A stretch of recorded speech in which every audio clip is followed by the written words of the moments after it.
সূরা আল ইনফিতরের আয়াত 15 নম্বরটা একটু পড়তে পারবেন? আপনি বলেন। And I swear by the planets that sometimes recede, that sometimes move straight and sometimes become invisible. এখানে বলা হচ্ছে যে ওকে, প্ল্যানেট গুলো সামটাইম রিকেট অর্থাৎ সম্প্রসারণ বা প্রসারণ করে। তো মহাবিশ্ব ওকে। প্রসারণ করে, আপনাদের মতে তো কোরআন মিথ্যা, তাহলে 1400 বছর আগে এটা কিভাবে প্রমাণ হলো? আপনি এই আয়াতটা দ্বারা কি বুঝাইছে আপনি কিভাবে বুঝছেন? এই আয়াতের ব্যাখ্যাটা আপনি কিভাবে বুঝেছেন? জি,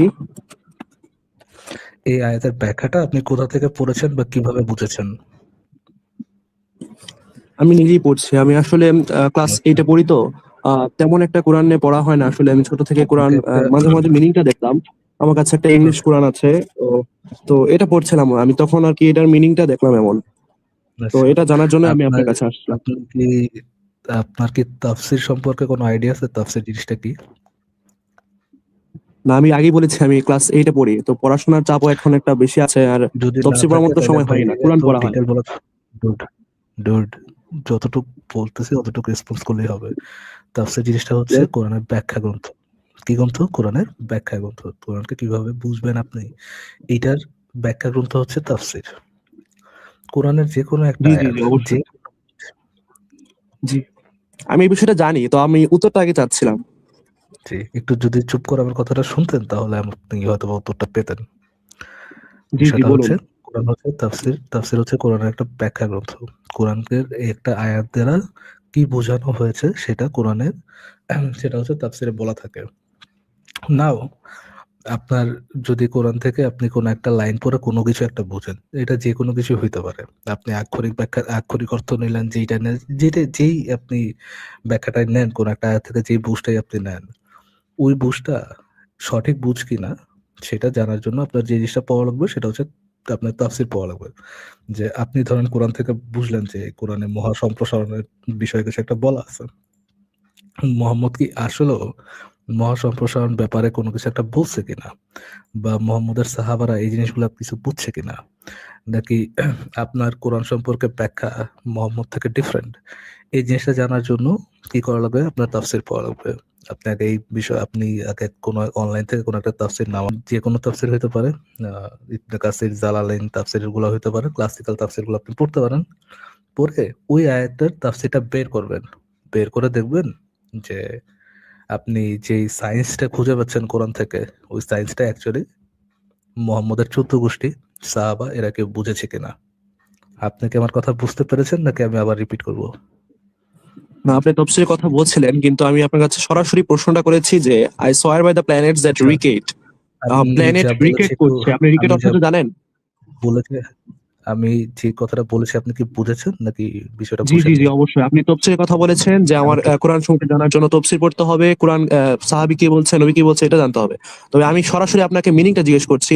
আমি নবীর কথা বলছি না, সাহাবীর কথা বলছি। আপনি আমাকে মিনিংটা একটু পড়ে পড়ে বলুন বা ব্যাখ্যা করুন। গান্ডোলাল যে বুঝতে না কি হয়। আচ্ছা ভাইয়া, আ পৃথিবীতে কোরআনটা সবচেয়ে ভালো কে বুঝেছে? আম আমার মতে কারোর বোঝার কথা না নবী ছাড়া, যেহেতু তার উপর নাজিল করা হয়েছে। কারো বোঝার কথা না নবী ছাড়া। আচ্ছা, নবীর পরে কারা বুঝেছেন? তো আপনি হয়তোবা সাহাবীকে নির্দেশ করছেন, কিন্তু আমি আসলে সাহাবীদের কথা তেমন একটা মানি না। আমি আসলে হাদিস মানে আচ্ছা, হাদিসটাকে পছন্দ আপনি করি একটু না বা আগে মানি না আপনি বলতে একটু পারেন। ভাই আপনি আ ইয়ে বললেন আরকি। আপনি একটু আগে একটা কথা বললেন যে কারো বুঝার কথা না নবী ছাড়া, রাইট? আমি ইয়েস। যদি আপনার এই কথাটা নেই যে কারোই বুঝার কথা না নবী ছাড়া, তাহলে আপনি কোরআন থেকে আপনি যে বুঝটা নিলেন, এই বুঝটা যে সঠিক বুঝ এটা তো আপনি নিজেই অস্বীকার করতেছেন যে আপনার বুঝ আপনিও সঠিকভাবে বুঝেন না এই বিষয়টা। তাই না? না, আমি তো আপনাকে বলছি, আমি তো কোরআন সম্পর্কে জানি না। আমি খালি এই লাইনটা পড়েছি, এটা ব্যাখ্যাটা আপনার কাছে চাচ্ছি। যদিও আপনি এটা দিচ্ছেন না, বারবার অন্য কথায় ঘোরাচ্ছেন। আমি আপনাকে কোরআন বুঝার যে উপায়টা, কোন একটা আয়াত পড়েই আপনি যে ঢ্যাং, ঢ্যাং করে লাফায় চলে আসবেন বা কোন একটা ইউরেকা বলবেন যে ওকে ফাইন আমি একটা জিনিস বুঝে গেছি, জেনে গেছি। এটা কি করা যায় কিনা আমি সেই সম্পর্কে বলতেছি। এটা করা যখন যায় আপনি নাকি? তা আমি তো বলছি ভাই, আমার তো এই প্রসঙ্গে কোনো জ্ঞানই নেই। আমি এটা এই কোরআনটা জ্ঞান পড়ে নাই শুনুন, শুনুন। দেখেই জ্ঞান নাই দেখেই আমি প্লিজ আপনাকে লিসেন। আমি কোরআনটা জ্ঞান পড়েছি, আপনার জ্ঞান আমি নাই সূরাটা দেখেই পড়েছি। আমি আপনাকে বিষয়টা বোঝানোর চেষ্টা করতেছি, একটু ফোকাস দিয়ে বুঝান। আপনি একটু আগে একটা কথা বললেন যে কোরআন পড়ে মুহাম্মদ ছাড়া আর কেউ কোনো কিছু বুঝবে না, এটা ইসলাম অনুযায়ী সঠিক কথা না। বাট আপনার কথা যদি আমি সঠিক সঠিক ধরেও নেই যে মুহাম্মদ ছাড়া আর কেউ বুঝবে না, তাহলে আপনি যে এক ধরেন কোরআন থেকে একটা বিজ্ঞান খুঁজে পাইলেন, এই বিজ্ঞানও তো আপনার সঠিক বুঝ না। এই বিজ্ঞানটাও তো আপনার সঠিক বুঝ না, কেননা আপনি বলতেছেন মোহাম্মদ ছাড়া আর কেউ কোরআন বুঝবেই না। আপনিও তো বুঝেন নাই, তাহলে মানে আপনার কথা অনুযায়ী আপনি বুঝবেন না, আপনি বুঝেন নাই। আপনি যদি কোরআন সম্পর্কে মানে কোরআনের ওই লাইন সম্পর্কে যেটা বুঝেছেন সেটা সঠিক বুঝ না হয়, আপনি নিজেই যদি বলেন যে আপনি নিজেও বুঝেন নাই, তাহলে তো ভাই ওইটা ওইটাকে জেনুইন সত্য একটা ইন্টারপ্রিটেশন ধরে ব্যাখ্যা ধরে আমার ফার্দার আলোচনা করাটা স্রেফ টাইম ওয়েস্ট ছাড়া কোনো কিছুই না। শুধুমাত্র এবং শুধুমাত্র টাইম ওয়েস্ট ছাড়া, সময় নষ্ট ছাড়া আর কোনো কিছুই না। বাট আমি আপনাকে একটু আগে যে জিনিসটা বলেছি, আপনার যদি বলতে হয় কোরআনের কোন একটা আয়াতে তাফসির মানে কোন একটা আয়াতে সায়েন্টিফিক মিরাকল আছে, কেমনে বুঝলো ভাই, কেমনে এরকম ইয়ারা থাকলো, কেমনে এত বড় একটা মিরাকল থাকলো, তো এটা যদি এরকম কোনো কিছু একটা দাবি করতে চান, আপনাকে যে জিনিসটা করতে হবে যে ওইটা যে অ্যাকচুয়ালি ওইটার মধ্যে কোনো সায়েন্টিফিক মিরাকল আছে এটা আপনাকে প্রমাণ করতে হবে। ওই জিনিসটা দ্বারা, ওই আয়াতটা দ্বারা মোহাম্মদরা যে আহ, আম, মহাবিশ্ব সম্প্রসারণ, মহাবিশ্ব ধ্বংস, কোনো প্ল্যানেট ধ্বংস, কোনো প্ল্যানেট রিক্রিয়েশন, এরকম কোনো কিছু বুঝেছে, এটা জিনিসটা আপনাকে অ্যাকচুয়ালি বুঝতে হবে যে এইটাই অ্যাকচুয়াল সঠিক ইন্টারপ্রিটেশন। মোহাম্মদ নিজেও এটা বুঝে, সাহাবাদের এটা বুঝাই গেছে। আহ, কোরআন অ্যাকর্ডিং টু ইসলাম, কোরআন সবচেয়ে ভালো বুঝছে ইসলাম, সরি মোহাম্মদ। এরপর হচ্ছে তার মোহাম্মদ যাদেরকে শিখাই গেছে সাহাবি, এবং তারপরে সাহাবি থেকে তাবি, তাবি থেকে তাবি তাবি। আহ, আপনার যদি কোরআনের কোনো একটা আয়াত নিয়ে কোনো একটা ক্লেম করতে হয় যে এই আয়াতে এটা বোঝানো হয়েছে বা এই জিনিসটা বলা হয়েছে, আপনাকে কি করতে হবে? আপনাকে দেখাইতে হবে যে মোহাম্মদ বা তার সাহাবা তাবে তাবে এই জিনিসটাই বুঝছে, কোরআনের ওই আয়াত দ্বারা এই এই ব্যাখ্যাটাই তারা বুঝছে, বা বড় বড় আলেমরা এই ব্যাখ্যাটাই বুঝছেন। তো এই জিনিসটা দেখানোর জন্য আপনাকে যেখান থেকে রেফারেন্স দেওয়া লাগবে সেটা হচ্ছে তাফসীর থেকে। আপনি শুধুমাত্র কোরআন থেকে রেফারেন্স দিলে, কোরআন থেকে কোনো একটা আয়াতের রেফারেন্স দিলে, ওই রেফারেন্সটা শুধু টাইম ওয়েস্ট ছাড়া অন্য কোনো কিছুই হবে না, কেননা ওইটা নিয়ে আমরা সামনে আগাইতেই পারবো না। আপনি কি আমার কথা বুঝতে পারছেন? যদি না বুঝেন, মানে আপনি যদি যে যা বলতেছেন এগুলো যদি আবার রিপিট করেন, আমার কাছে মনে হবে যে আমি আমার সময়টা নষ্ট না না, করতেছি। আমি রিপিট করছি না, আমি আপনার সাথে পুরোপুরি একমত। যদিও আমি আগেই বলেছি আমি বাংলাদেশের ক্লাস 8-এ পড়ি, আমার কোরআন এত জানার সময়ও হয় না বা তাফসীরও পড়ার সময় হয় না। আমি এই মিনিংটা পড়েছি এবং আপনাকে ইংলিশটা সহ আমি বললাম, এবং আমি আরবি পড়তে পারি, যদিও আমি এখন আসলে স্পষ্ট হবে না, ভুল হতে পারে পড়তে, তাই আমি পড়তে যাচ্ছি না। তো আপনি যদি সূরা আল ইনফিতারের 15-16 নম্বর আয়াতটা নিজে একটু ব্যাখ্যা করতেন, তাহলে আমি হয়তো একটু বুঝতে পারতাম ব্যাপারটা। আপনার ব্যাখ্যা করার অ্যাকচুয়ালি কোনো কিছুই নেই, আপনি এটার তাফসীরটা পড়ে নিজের বিষয়টা বুঝে নেন যে ওখানে কি বলা হয়েছে। ওকে, তাহলে আমি নেক্সট আয়াতে যাই। সূরা তারিক পড়েছেন? আচ্ছা, আপনি ইন্তেফারের কত নম্বর আয়াতের কথা বলেছেন? ইনতেফাক না, আমি সূরা ইনফিতার, সূরা আল ইনফিতার, এবং এটা সূরা মিনিংটা ইনফিতারের, হচ্ছে দা ক্লেভিং, এবং এটার আয়াত হচ্ছে 15-16। আচ্ছা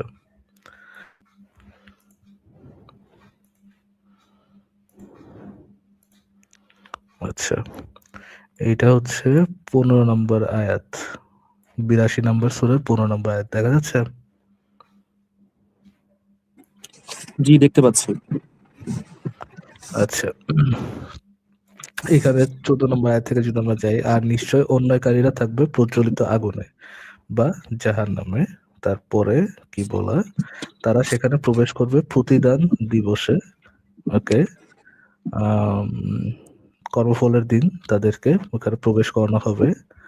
আর 16 নম্বর আয়াতে বলা হচ্ছে আর তারা সেখান থেকে অনুপস্থিত থাকতে পারবে না, বা তারা সেখান থেকে কখনো উধাও হয়ে যেতে পারবে না। কি সায়েন্টিফিক মিরাকল পাইলেন ভাই এটার মধ্যে? ভাই, আপনি কোনটা বের করছেন আমি বললাম, সূরা আল ইনফিতারের কথা বলেছি। মক্কি সূরা, 19 নম্বর আয়াত এবং রুকু আছে একটা, এই সূরাটা দেখেন। সূরা এখানে কি দেখা যাচ্ছে আল ইনফিতর? জি জি জি। 82 নম্বর সূরা, 82 নম্বর সূরার 15 নম্বর আয়াতের কথা বলছেন, তাই তো? আপনি পড়েন তো ভাই, 15 নম্বর আয়াতে কি বলা?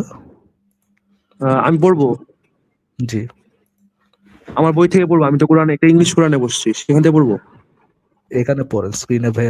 আপনি কোন বই থেকে কি আব্দুল্লাহ বলছেন সেটা তো আমি বুঝতে পারতেছি না, আপনি এখান থেকেই পড়েন, স্ক্রিনে দেখেন। ও তো এখানে সেখানে লেখা আছে তারা সেখানে প্রবেশ করবে প্রতিদান দিবসে, কর্মফলের দিন তারা তাতে প্রবেশ করবে। তারা কর্মফল এখানে দিনে তাতে এখানে প্রবেশ তারা করবে। এখানে তারা বলতে কাদেরকে বোঝানো হচ্ছে আমি আপনাকে দেখাই দিই। নিশ্চয় অন্যায়কারীরা থাকবে প্রজ্বলিত আগুনে, যারা পাপী বা অন্যায়কারী তাদের কথা বলা হচ্ছে। তারা সেখানে জি জি। প্রবেশ করবে, কোনো অন্যায়কারীরা জাহান্নামে প্রবেশ করবে প্রতিদান দিবসে বা আখিরাতে হচ্ছে তারা কোথায় প্রবেশ করবে, জাহান্নামে প্রবেশ করবে। জি। ওকে, তারপরে তারপরে আয়াতটা পড়েন। পরে বলা হয়েছে আর তারা সেখান থেকে অনুপস্থিত থাকতে পারবে না, তারা সেখানে কখনো উধাও হয়ে যেতে পারবে না, তারা ওটা থেকে অন্তরিত হতো। প্লিজ ওয়েট, আমি সুরাটা বের করি একটু, আমার উল্টাপাল্টা লাগছে। বছর লাস্ট জিলজাল ৩০০।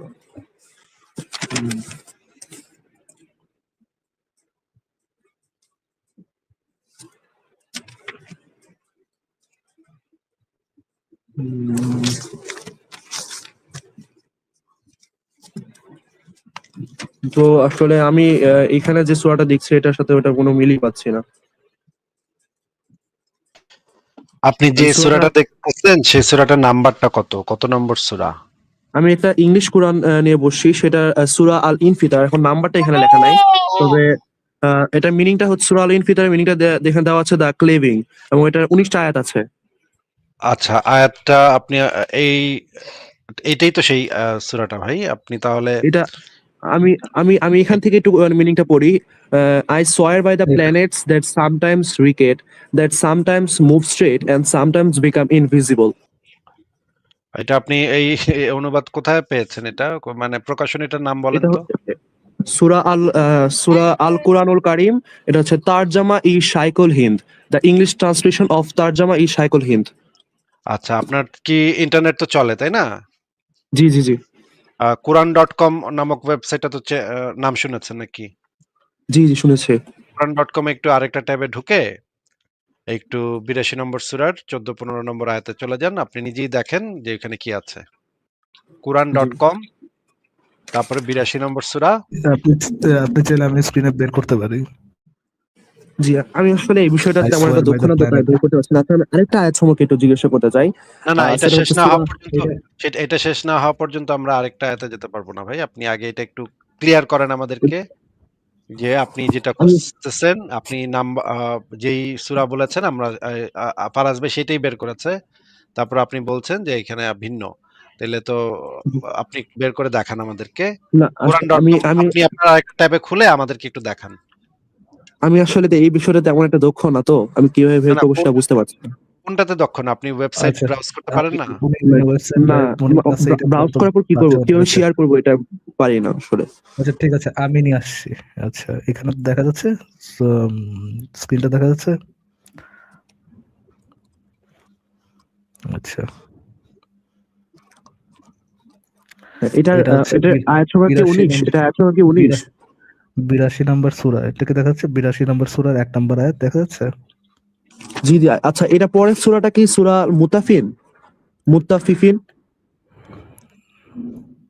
তাহলে আমি একটু মিলাতে পারবো আর কি। হ্যাঁ, মুত্তাফিফিন। ও তাহলে তাহলে এটাই তাহলে এটাই। আচ্ছা, 82 নম্বর সূরা। কত নম্বর আয়াতের 15 কথা আর বলেছেন 16 ভাই? নাম্বার আয়াত, 15 আর 16। 15 আর 16। আচ্ছা আচ্ছা, এটা যে quran.com, এটা তো কোনো তো সন্দেহ নাই আপনার নাকি? না না, আমি সন্দেহ কেন করবো? আমি তো কোরআন নিয়েই বসে আছি, এটা কোনো সন্দেহের কোনো 82 অবকাশ নম্বর নেই তো। সূরার 82 নম্বর সূরার 15 নম্বর আয়াত পড়েন ভাই, এখানে কি লেখা? And they will enter to burn thereon on the day of recompense. কর্মফলের দিন তারা তাতে প্রবেশ করবে, তারা কর্মফলের দিন তাতে প্রবেশ করা হবে। তারপরে 16 নম্বরে 16 নম্বর লেখা আছে আর তারা সেখান থেকে কোথাও উধাও হয়ে যেতে পারবে, তারা ওটা অন্তর্হিত হতে পারবে না। আচ্ছা, কই এমন গেল কোনো ভাই? লাইন কি এই সূরাতে আছে? প্ল্যানেটস আচ্ছা প্ল্যানেটস কই গেল ভাই? আচ্ছা, এখন এখানে কি কোনো এই লাইনটা আছে যে এই যে when the sky will be rent asunder, when the stars will fall off, and when the seas will be overflowing? 3 নম্বর আয়াতটা কি এমন কিছু বলা হয়?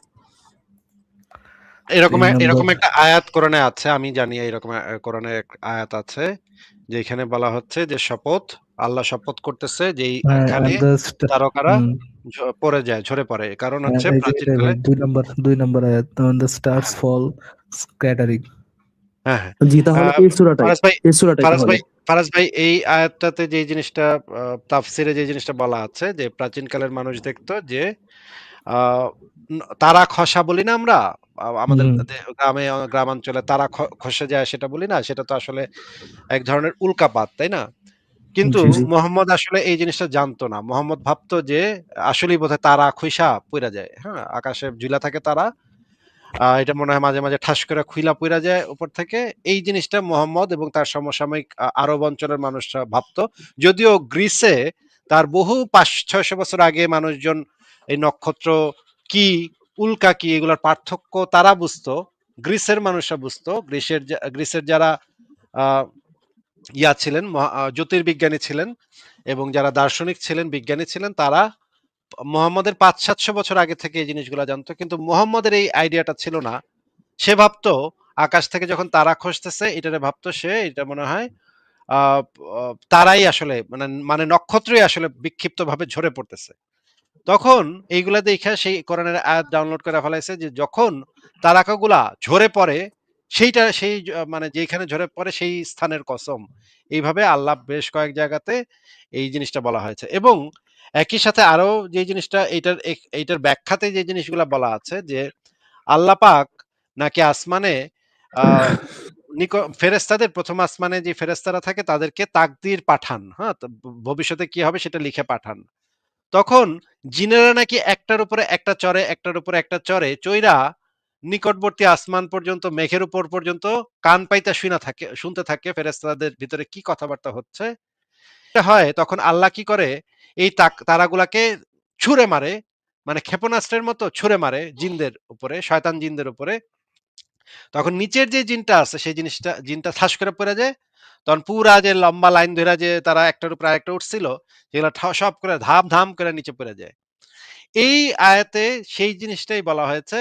আমি যে জিনিসটা বললাম সেই জিনিসটা একটু এক্ষুনি আমি প্রমাণ করে দিব। আমি কোরআন, হাদিস, তাফসীর সবকিছু থেকে এই জিনিসটা একটু পরে প্রমাণ করে দিব। আপনি একটু আমাদেরকে আগে একটু দেখান যে ২ টি প্রশ্ন নামে যিনি যুক্ত হয়েছেন। আপনি এই আয়াত পড়ে কি বুঝেছেন বা আপনি ওই ব্যাখ্যাটা কোথায় পেয়েছেন সেটা একটু আমাদেরকে বলেন। আচ্ছা, আমি আপনারা কি জাকারিয়া কামাল নামে কাউকে চিনেন? একটা ওই যে সিগারেট খায় যে একটা লোক মানে একটু পাগলা টাইপের জি, জি, সেই জি। আমি আসলে ওনার ভিডিওগুলো দেখতাম এবং খুব দারুণভাবে তার ভিডিও দেখে ইনফ্লুয়েন্স আচ্ছা, হয়েছিলাম। আচ্ছা উনি তো তো তার কোনো একটা ইসলামের ভিডিওতে আমি উনি ১ সেকেন্ড উনি তো কোনো ইসলামের স্কলার না। তো উনার আ জি, জি, জি, একটু অবশ্যই। পাগল। আসিফ ভাই, আপনি অ্যাকচুয়ালি তার নামও জানেন? আমি মানে ওই যে মারা যাওয়ার পরে আমি দেখলাম যে ফেসবুকে ও কয়েকজন মারা গেছেন? লেখালেখি আচ্ছা, করছে। আচ্ছা, আচ্ছা, হ্যাঁ, আচ্ছা, আচ্ছা। মারা যাওয়ার পরে কয়েকজন লেখালেখি করছে। তখন আমি এই না ফারাজ ভাই এই লোক আমার সাথে বিতর্ক করার জন্য অনেকদিন পিছনে, পিছনে ঘুরছে। হ্যাঁ? আমার সাথে নাকি বিতর্ক করবে সে। সে হচ্ছে ওই যে ফেস দ্য পিপল পেজের সাগর সাহেব উনার সাথে যোগাযোগ করছে যে আমি সে নাকি আমার সাথে বিতর্ক করতে চায়। সাগর এসে আমারে বলতেছে যে আপনার সাথে একজন ব্রিগেডিয়ার আছে জাকারিয়া কামাল উনি বিতর্ক করতে চায়। আমি বলি এই এই লোক আবার কে? আমি তো উনি চিনিও না, ব্রিগেডিয়ার নামও না, শুনিনি। সরি, উনি ব্রিগেডিয়ার ছিলেন না, উনি কর্নেল ছিলেন। আচ্ছা কি ছিলেন আমি তো জানি না ভাই। আমাকে সাগর সাহেব যেটা বলছে আমি আপনাদেরকে সেটা বলতেছি। আমাকে ব্রিগেডিয়ার বলছে আমি আপনাদেরকে ব্রিগেডিয়ার বলতেছি। আমি তো জানি না যে উনি কর্নেল না ব্রিগেডিয়ার না মেজর কিছুই আমি জানি না। এখন ওই যে সাগর সাহেব আমাকে বলতেছে ব্রিগেডিয়ার, উনি একজন ব্রিগেডিয়ার এটা বলতেছে এবং বলতেছে আপনার সাথে আপনার সাথে বিতর্ক করতে চায়। আমি বললাম যে আমি তো চিনিও না, নামও শুনিনি জীবনে। আচ্ছা ঠিক আছে আমি একটু খুঁজে দেখি। তখন আমি ১ম তার একটা খুঁজে দেখলাম, দেখি ফেসবুকে, ইউটিউবে সে ভিডিও বানায়, বিড়ি খায় আর কি, কি জানি বলে। হ্যাঁ? একদিন শুনতে গিয়া আমি বলি যে এই পাগল মানে পাগলাগারদ থেকে ছাড়া পাইলো কেমনে? এই লোক পাগলাগারদে থাকার কথা। এই লোক পাগলাগারদ থেকে কেমনে ছাড়া পাইলো এই জিনিসটা আমি বুঝলাম না। অনেকক্ষণ মাথা চুলকাইলাম আমি কিছুই বুঝলাম না যে এরে পাগলাগারদ থেকে ছাড়ছে কে? সেই ডাক্তারে মানে জেলে ভরা উচিত। এরপরে আমি বলছি সাগর সাহেবকে যে এই লোক তো পুরাই পাগল। এই লোকের সাথে আমি কি বিতর্ক করব? এর সাথে বিতর্ক করতে গেলে মানিজ্যত যাবে। মানিজ্যত মারা যাবে। তারপরে আমি তাকে রিফিউজ করছি। আমি বলছি কোন আলেম আসলে তখন তাদের সাথে আমি বিতর্ক করতে পারি। এই লোক পরে ওই একটা ভিডিও তখন দেখছিলাম। পরে আমি দেখলাম যে ভদ্রলোক মারা গেছে। এখন যেহেতু মারা গেছে সেহেতু তার সম্পর্কে আর কথা বলার দরকার নেই আমাদের। কিন্তু লোকটা একটু মানসিক সমস্যা, যেটা আমি ভিডিও দেখে যেটা বুঝছি যে মানসিক সমস্যা ভালোই ছিল।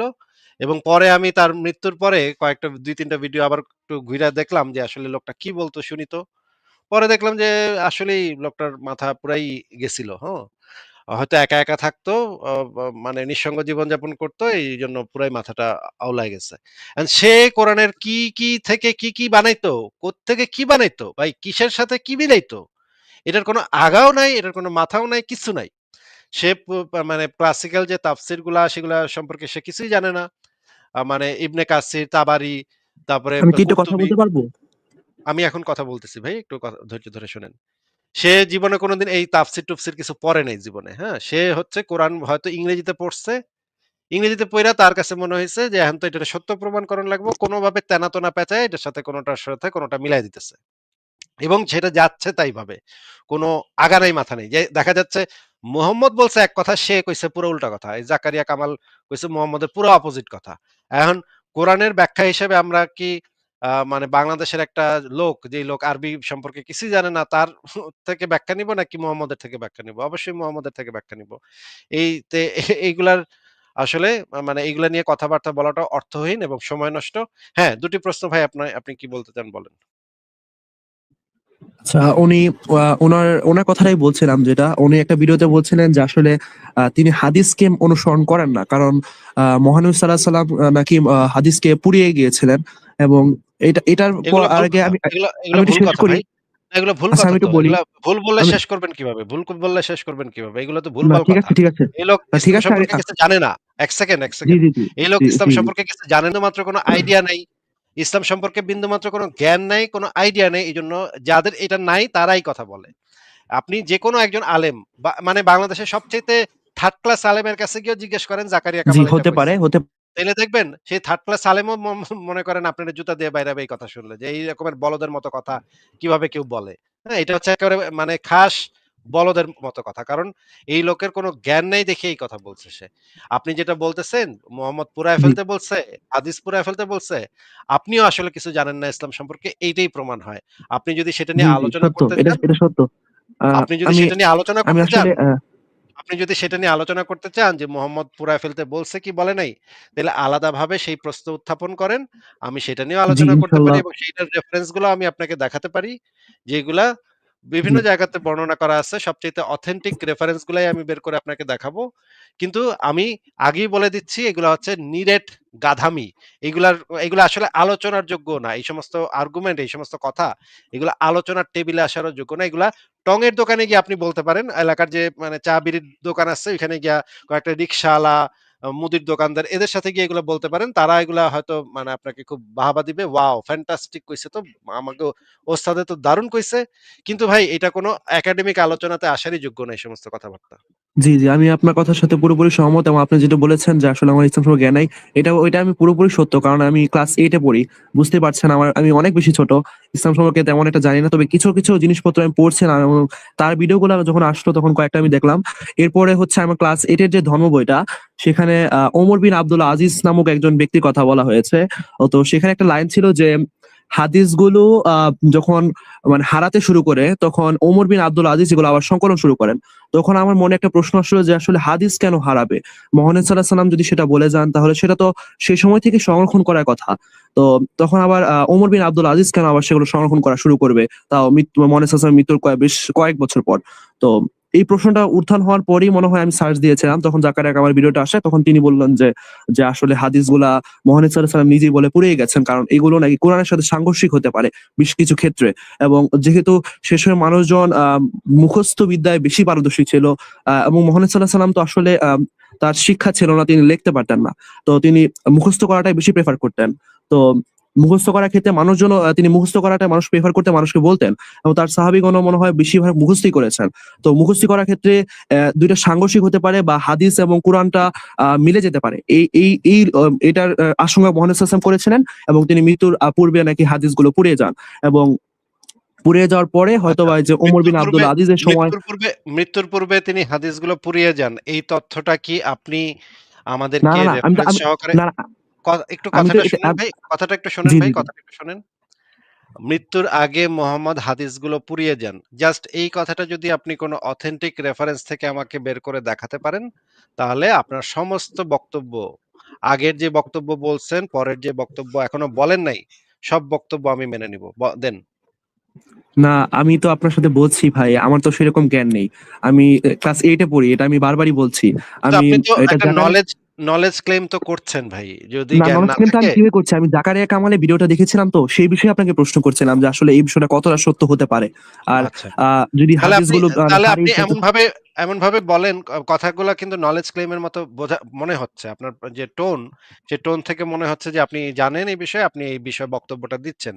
কিন্তু টোনটা কিন্তু এরকম না যে আপনি জানতে চাচ্ছেন যে এটা সত্য কি সত্য না সেটা জানতে চাচ্ছেন। সেটা কিন্তু আপনার টোন থেকে বোঝা যাচ্ছে না। টোনে কিন্তু বোঝা আহ, যায় যে আপনি কি জানতে চাচ্ছেন বা এটার সত্যতা জানতে চাচ্ছেন, নাকি আপনি এটা সম্পর্কে জানেন, সেই নলেজটা ক্লেইম করছেন যে এটা এরকম হইছে। এই ২ টার জি পার্থক্য জি আছে তো, তাই না ভাই? জি জি, হয়তো আমার টোন কিভাবে বলেছে আমি আসলে নিজে বুঝি না, আমি তেমন ভাবে গুছিয়ে কথা বলতে পারি কিনা সে বিষয়ে আমার কোনো ধারণা নাই। তার জন্য আমি জিজ্ঞেস করছিলাম যে আসলে আসলে হাদিস পুরানো হয়েছিল কিনা, বা সেগুলো আচ্ছা, কোরআনের সাথে সাংঘর্ষিক হয়েছিল কিনা সে সময়। আচ্ছা, আপনাকে আমি বলে দিচ্ছি যে ১ম যুগে মুহাম্মদের সময় যখন ১ম যুগ ছিল সেই সময়ে কোরআনকে শুধুমাত্র লিখিত আকারে লেখা হইতো। কারণ মানুষজন ছিল কম, মুহাম্মদের সাহাবী ছিল কম। তখন শুধু কোরআনে ওহী লেখক ছিল। ওহীগুলা যেগুলা আসতো মুহাম্মদ, যে সো কল্ড ওহী, সেগুলা মুহাম্মদ কিছু লোক রাখছিল সেগুলো লিখে রাখতে। তখন সেই লোকেরাই আবার তার হাদিসগুলাও লেখা শুরু করে দিছিল। তখন মুহাম্মদ তাদেরকে বলছে, তোমরা কোরআনের সাথে সাথে হাদিসও লিখো না, তাইলে বোঝা যাবে না যে কোনটা হাদিস আর কোনটা কোরআন, এই দুইটা মিলা যাবে। হ্যাঁ, এই দুইটা মিক্স হয়ে যাবে। জি কারণ কারণ হচ্ছে কোরআনের ভার্সও যেরকম হাদিসের ভার্সও একই রকম কাছাকাছি। হ্যাঁ, জি জি জি মানে হচ্ছে গিয়ে কোরআনেও যে এরকম ভাবে নাজিল হইতো হাদিসে একই ভাবে, এবং টোন, অনেক হাদিসের ছন্দ সবকিছু মনে হইতো যে এটা কোরআনের আয়াত। তখন আর বোঝা যেত না, মানে কোনটা মুহাম্মদ বলতেছে আর কোনটা আল্লাহ বলতেছে এটার কোনো পার্থক্য তখন তৈরি হইতো না, মিলা যাইতো। এখন এই সমস্যার কারণে মোহাম্মদ এটা নিষেধ করে দিছে, তোমরা হাদিস, আমার কথা, আমার বক্তব্য লিখো না। যেটা আমি বলবো যে এটা কোরআনের আয়াত, শুধুমাত্র সেটা লিখবা। আর যেটা আমি বলবো না সেটা তোমরা লিখবা না। কিন্তু কিছুদিন পরে দেখা গেল, মদিনা যাওয়ার পরে বেশ কিছুদিন পরে দেখা গেল তার অনেক সঙ্গী সাথী হয়েছে। তখন মোহাম্মদ ২টা গ্রুপ তৈরি করলো। একটা গ্রুপের দায়িত্ব হইল কোরআনকে লিপিবদ্ধ করা, আরেকটা গ্রুপের দায়িত্ব হইল হাদিসকে লিপিবদ্ধ করা। এবং মুহাম্মদের যে সবচাইতে ঘনিষ্ঠ যে কয়েকজন ব্যক্তি ছিল তাদের ভিতরে একজন হচ্ছে আনাস বিন মালিক। হ্যাঁ, তিনি হচ্ছে মুহাম্মদের একদম দাসের মতো ছিল, সবসময় সাথে সাথে থাকতো। মুহাম্মদ যখন টয়লেট করতে যাইতো তখন বদনা নিয়ে পিছনে পিছনে যাইতো সেই আনাস। আরেকজন ছিল আবু হুরায়রা। সেই আবু হুরায়রাও ছিল মুহাম্মদের অত্যন্ত কাছে, সবসময় পাশে বসে থাকতো। মুহাম্মদ যখনই কোনো কথাবার্তা বলতো সে পাশে বসে বসে তাকায় থাকতো মুহাম্মদের দিকে।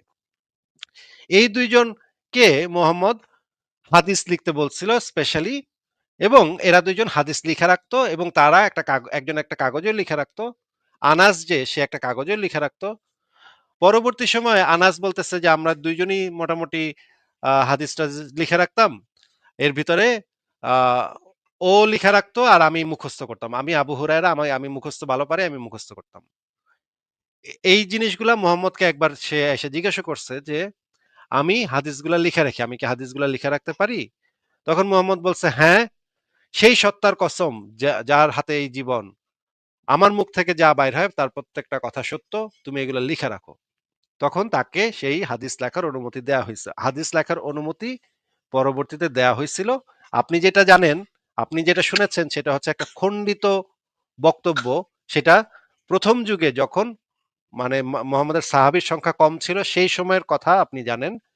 এবং আপনাকে যে জানাইছে সেও চালাকি করে ১ম ওই ঘটনাটা আপনাকে জানাইছে, যেন সে হাদিসের কারণে তার তো সমস্যা হয়, এই কারণে সে যেন সমস্যার মধ্যে না পড়ে, হাদিসটাকে যেন বাতিল করা যায়, এই জন্য সে ইচ্ছাকৃতভাবে পরের ঘটনাটা আপনাকে আর বলে নাই, আগের ঘটনাটা বলছে।